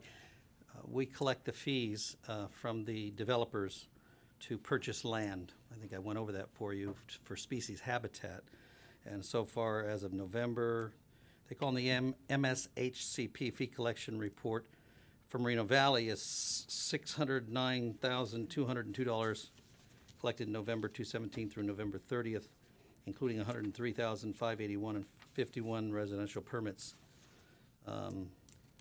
Also ratified the chair's choice to executive committee. The new chair is now Jonathan Ingrams out of Murrieta. And then one thing I want to bring your attention to, and I'm going to ask him to put a link on mine. We have, every month we have what they call the species of the month. And I found those, especially since I'm a biologist, and a lot of people use them for schools even. And the PowerPoint download is available on the RCA. So I'd put my hands out to any one of the teachers and stuff. I'm going to start putting the link to the RCA. So if you go to my name, you know, and then we'll have a link there. The species of the month that we went to last time, and all you got to do is push the little button. It was a species called the Mariposa lily, and I found this very interesting because there's 3 types of Mariposa lilies. There's what they call the Munns Mariposa, the Plumer's Mariposa, and the Intermediate Mariposa. And interestingly enough, when you see the different flower types and the reasons they're different, it's really intriguing. So I'm going to have them put that link up, and from now on, every month that we have that, I'll make sure that that link, you can get to that agenda and get that species of the month. And I go for the educators as well out there, the biology teachers in high schools and middle schools when they're trying to teach them, because we do have some on the board that does that. One last thing, keeping it as short as I can. The total MSHP LDF collection for the infrastructure contributions for November 2017 was $1,603,979, and we're at about roughly 1/3 of the collectible land pieces that we should have, and we approved 1 linkage property as well. So that's that, and then when I put that up there, you guys can go take a look at that even in more detail. Thank you. SCAG, I don't go to SCAG until February. We went black or dark, whatever they call it, but starting in February, we will then begin to meet at the new facility, which is basically right across the street from the old facility. It's the 17th floor. It's going to be very lovely. But just today, because they're still not done getting all of the video stuff done, so we teleconferenced in, and I was not going to, because I wanted to be here for this meeting, I wasn't going to go all the way to LA for that meeting, come back. So I teleconferenced on the Legislative Communications and Membership Committee. Now we have one of those too, where we go and do a lot of lobby work and everything as well. In case you don't know, Clint Lorimore is the chair of that committee. So I'll just go over a couple of items because they're somewhat important to know about. SCAG memberships and sponsorships, as we approved on this committee. Southern California Leadership Council and Center of Economic Development, and Cheryl Villegas Walker out of El Centro had asked that they have better representation, so now she wanted to put a point out there that there are now 5 women representatives on that board, where before they didn't have them. Urban Land Institute, Los Angeles Marketplace, sponsored for the Local Government Commission's 27th Yosemite Policymakers Conference, and the California Transportation Congressional Reception. These are things that SCAG members and staff will attend, just like we have things that we attend, like League of Cities and things like that. There were a couple other things I wanted to just highlight for you, especially when it came to what we were lobbying for. I'll be going up to Sacramento again and lobbying with them. So I highlighted these for you because I thought they might be important. We were having a pretty good debate on SB 827, SB 828, and SB 829. All 3 are authored by Scott Weiner. We're a little uncomfortable with what they're asking for in some cases. So next time we meet, the Regional Council will approve some language to send off to Sacramento to let them know what we don't and what we do like about that one in particular. Chad Mays, that name's been in the news a lot. He's putting forth ACA 21, which is an state infrastructure funding, California infrastructure funding, kind of to an SB 1 type of issue. Currently, they can take 0.163% of the general fund to go into the transportation funding, which is the SB 1 type funding. He's requesting in his bill, actually it's a what do you call it? Anyway, he's requesting up to 2.5%, which would be a heck of a lot more increase for our transportation funding. Additionally, there were some home issues there too. All of those 3 I mentioned, if you're interested in them, you can go to the SCAG website and read a little bit more about it. Or we have internally, don't we, Mr. DeSantis? Internally, we have a lobbying arm. Am I correct? We do. Our office. They have some of that information too available for the public if they would like to call in and ask about those that I'm just bringing up. There's lots of them, and I don't want to belabor them. We went out and lobbied for some changes in the commuter tax benefit. On HR 1, and we basically lost that. That's how we put it. We lost that argument with them. But the low-income housing tax credit, we won on that one. And I'd read the whole sentence to you if you want to know about it personally. I can type up something. It goes into my SCAG report usually. So we compromise on the mortgage interest deduction. These are all on the federal level, you know, for the taxes. One on the plug-in electric driver motor vehicle deduction. We retained the tax credit for the plug-in. The mortgage interest is temporary and expires the end of year 2025. We won on and lost on the private activity bonds. We got that to stay, but we lost on the advanced refunding. And Marshall, you know what I'm talking about on the funding stuff. So we won on the private activity bonds, but we lost on the advanced refunding. So I figured you'd know those, and you probably already know about them, but I'm just putting them out. And tax overhaul eliminated the tax incentive for the advanced funding of bonds. That's the limit altogether.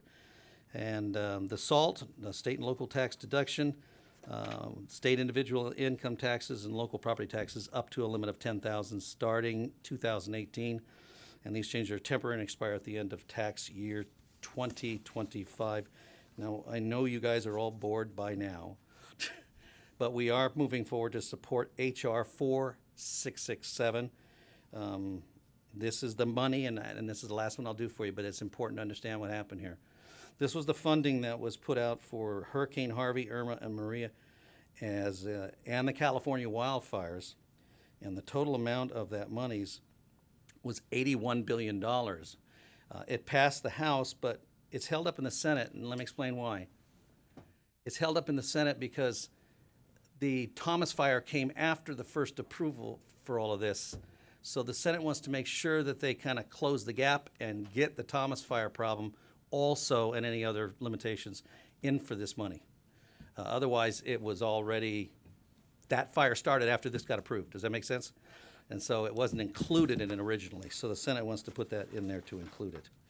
Our next SCAG Sacramento Legislative Advocacy trip is March 7th and 8th of 2018. And that should about do it. However, that agenda was not light, so a lot more to it than that. Thank you very much for the opportunity. We have City Manager's report. Thank you, Mayor. Just a couple quick, or three quick things. First, I'd like to respond to the resident who had some questions about Wi-Fi in the council chamber. Wi-Fi has not been added to the chamber because attendees here obviously have direct access to the live proceedings. They can also view what's going on throughout the meeting on 6 large screen monitors, which we added in here for their convenience. Second item, I'd like to advise, a question came up about Alan Brock's former position. I have appointed as acting Community Development Director our planning manager, Rick Sansemeyer. So we're very pleased to have Rick step up in this acting capacity, and we're confident he'll do a good job for the council and for the community. And the third thing, at our last regular meeting in December, a resident expressed some interest about cell phone reception in areas of the city. And I just want to reassure the residents and the council that the staff is working on this issue. Very specifically, staff members have been working with a company that is exploring installation of what they call small cell equipment within public rights-of-way to improve cell coverage in areas of the city. At this point, the concept is focusing on installing small devices onto streetlights. After the city completes our purchase of streetlights from Southern California Edison, we'll be in a much stronger position to explore this very fully with that particular entity. And so should that company decide to move forward once we own the streetlights, they would likely begin with 10 initial sites. So we'll keep you posted. We appreciate the residents' comments at your last regular meeting, and we will do all we can to assist the private sector in enhancing cell phone coverage throughout our growing community. And that concludes my report this evening. Thank you, City Manager. City Attorney? Thank you, Honorable Mayor, Mayor Pro Tem and council members. Just in a brief, to address one of the concerns that was raised during the public comment, we are aware of the newly established dispensaries. We are in the process of taking action to get them shut down again, and I'm repeating my report from, I believe, the last council meeting. At that time, there were 19 known dispensaries. Since I've been here, we've shut down 16 of them. We're working on the 3. A couple of more have been added to our knowledge. A couple of more have been removed. So we are pursuing all illegal cannabis business activity with a lot of energy. Okay, thank you. That brings us to reports and comments from council members who did not speak earlier. Councilmember Guyban? Yeah, I'll be real brief. Alan, it's always been a pleasure. You and I have been together for 3 years or so working, and so it's.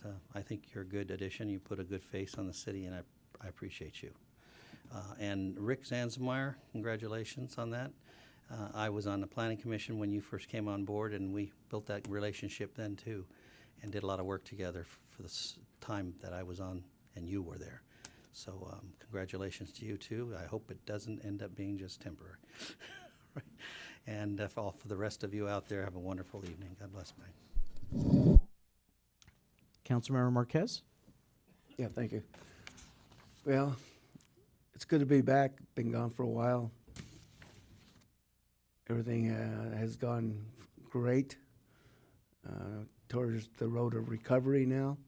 So I just want to let you know I'm happy to be back. I'm not going to comment on any other issues that were brought up tonight. Other than that, Alan, I won't be able to bother you anymore with those slips, but I might just drop off a duplicate in your office and, you know, back Sure home. you can, Councilman, please. You still haven't got my door hangers too, the new ones. But now that Rick's aboard, congratulations, Rick. I'll be bothering you, and if you can get with Alan, he'll kind of give you a little insight of what I'm talking about. So you guys have done a great job, and as soon as we pick up trash, somebody else will come right behind you and drop it off. It just, I don't know what the solution it is, but you guys are doing a hell of a job out there, and keep it up. And all the staff is too. Everybody is. So, you know, we got a new city manager. He's going to do fine out there. Other than that, we got a new police chief. I'll be working with him on certain things here within the next couple of months. And Mike, yeah, there you go. I know that the roads are bad here, and I'll be the first one to tell you, you know, District 3 needs all the roads repaired. Forget about the other ones. We have to concentrate on 3. Just kidding. We work together on that and get these roads repaired one way or the other. Maybe we get the big trucks off of it, we'll be fine. I mean, we'll divert them towards Paris or something else. Other than that, Mayor, I have nothing else to say. Okay. Thank you. Next person is Councilmember Cabrera. Thank you. I do want to start by also congratulating Rick and Alan. Alan, you know, ever since I've been on board, both of you, Rick and Alan, have been able to help me understand, you know, your perspective and what you guys do, and you just have so much knowledge on that. So I think both of you, Alan, you know, the same thing we told Tom and everyone else. Let's just keep that momentum moving. Let's keep that energy up, and I know you're going to do very well. So congratulations. And Rick, I know you're interim, but if you need a reference, feel free to contact me for that permanent position. As far as, I do want to talk about a couple things here. Public safety, I'm currently working on trying to expand the camera system here in the city. You know, that was done, that was established here years ago, and it's been a success in terms of helping with investigations and things of that nature. So I would like to continue to expand that program. So I've had a couple meetings, and I'm looking forward to that. Also adding police officers, you know, that's very important. I think it was Roy Bleckert who commented about the ratio that we'd have of 0.75 police officers per 1,000 residents. So we need to bring that number up. And that's one thing that we're looking into right now. How can we bring in more revenue? How can we add police officers to our force? So that's something that I'm currently working on and looking forward to that. Also, keeping the city clean. That was just mentioned. I have an event scheduled for January 27th where we're going to go out and clean up a couple of streets in the city. And so I would like to schedule more of those down the road so we can get the community more involved. And also, I want to give a shout out to resident Alicia Espinoza. I want to thank her as well, if you're watching, because we met and she helped me. She gave me information to someone who works with Caltrans, and I called them today, and he was very helpful. He gave me information about, you know, I was concerned with how do we keep the off and on ramps clean, and also the shoulders on the freeways on the 60 and the 215. How do we clean those up? And he told me the same thing that I already know, that you go clean it, 2-3 days later, it's almost back to how it was when you before you cleaned it. So he told me about the Adopt a Highway, Adopt a Ramp programs as well. So I'll be looking into those to see, you know, if maybe I can go out there and adopt a section, or if anyone else out there wants to partner with me, I would appreciate your assistance. So we're working on cleaning up the city in addition to the Homeless to Work initiative. We're going to be doing the point in time count here pretty soon. And then I know we're doing a really good job there with the homeless. And lastly, just want to make a couple of comments, like some reminders here, reciprocate some things that were said by the public tonight of, you know, just we're here to help others. You know, we're here to I've used this before, but as we climb up the ladder, you know, extend the ladder back down so that others can come up with us as well. Don't just move up. Don't just become successful in life and whatever you do, and then just forget about everybody else. You know, we're here to help other people. we're here to support other people and to teach other people as well.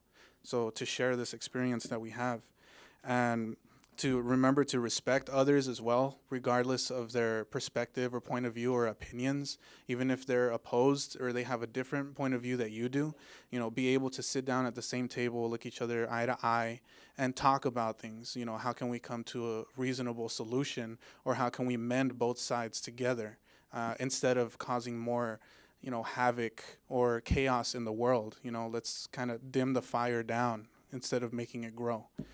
And to just always stay conscious and be aware of our surroundings, you know, as residents, as citizens, as individuals, working with our neighbors and working with our business community, our students, the young people in the city, and in other places as well. Anyone who you encounter, you know, stay conscious anywhere that you go.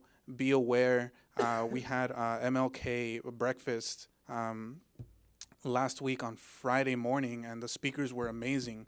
And that's what they were talking about. You know, Martin Luther King, when he gave his I Have a Dream speech, and several other speeches and things that he went through, and at the same time with JFK, you know, everything that they went through.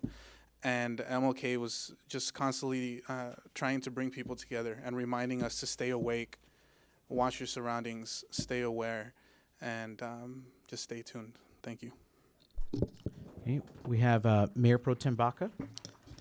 Thank you. Thank you for your comments, Councilman Cabrera. As we come off our vacation day yesterday, I know City Hall was closed in memory and in celebration of Martin Luther King and his strive for social justice. There's still a lot to be done, and we're working on it here in the city. Just want to remind everybody that tomorrow we have the Regional Transportational Summit here at the Rec Center, and I hope everyone can be here. If you haven't already purchased your ticket, it's going to be a sold-out event, and we'll have a lot of information for those of you that are interested in transportation, especially in the western Riverside County. As far as the recall is concerned, I want to thank everybody that was here tonight in support. I know that there's a lot of sentiment against recalls. We had them in 2014. I was falsely accused then. I'm being falsely accused now. And it's the only way that the losers of the elections can win elections. So it's unfortunate, but I think that's the way it's going to be. And we have to be aware of the petitions that are going to be out there. I ask the residents not to sign them, or if you're going to sign them, to be aware of why it's happening. As far as the dispensaries, I think that our city is doing a very good job with our city attorney in the lead in shutting down the illegal dispensaries. As a city council, we have approved an ordinance, and we're currently working on the zoning, and we will be issuing permits. That way, the cannabis industry can be regulated, and we have policies in place for that. And all these illegal dispensaries will be shut down, and we'll have the funding to move forward and make our city a very prosperous city. We have lots of things that are going on. We have lots of jobs that have been created lately. We have businesses that want to come in, and we're going to continue in that path. So we have a great city, and I just want to thank everybody that comes out to the city council meetings and supports us. Thank you. Thank you, Mayor Pro Tem Baca. And I'll just close my comments tonight with just saying that I do agree as well. You know, we just came from Dr. Martin Luther King's birthday holiday yesterday, and we do have a lot of social injustice and equity issues in our community that we do need to focus on, and I believe that we are focusing on with our Momentum Mobile, our strategic plan, and then also now with our long-term visioning that we will be embarking on pretty soon. I do want to thank the rest of the council, the staff as well, for the recommendation and also for approving the road repairs, the additional $1.2 million. I've heard from so many residents, whether it was in person or through the meet and greets or just in general, that our roads, they need maintenance. They really need that repair. And it's not just, the slurry seal, it's that repavement and all of that. And I know that $1.2 million isn't going to get us very far, but if we're very strategic about it and we use it with different segments, just segment by segment, or specifically our arterial streets, we might be able to get pretty far. So at least, several areas, we can hit on that because residents want to see something done about it. We were ranked top 3, not in the county, not in the state, but in the nation, as the most financially solvent city. So as a financially solvent city, we need to have great roads. So that's why I placed that item on the agenda, because we may need to use a little bit of our general fund, but you know what? We almost had a savings of, I believe it was like $5 million from last year. So the 1.2 million, we can use it for the roads. I also want to, I'm excited about, and I know the kids will be very, very excited about the new turf that will be going in at the community and Frederick Park.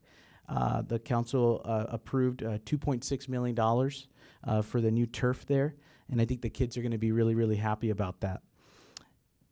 Finally, I want to congratulate Alan Brock for becoming the new assistant city manager, and then also Rick Sansemeyer for becoming the acting, okay, and just be, be patient. The acting city, not the acting city manager, the acting community development director. See, I already forgot the term of it. Okay, but congratulations. Both of you are going to do very well. You're right on for that position, and one of the things I like is promotion within. So I'm glad that the city manager, Tom DeSantis, decided that to promote from within. That's a good thing. All right, so we'll go ahead and adjourn at about 7:50 p.m.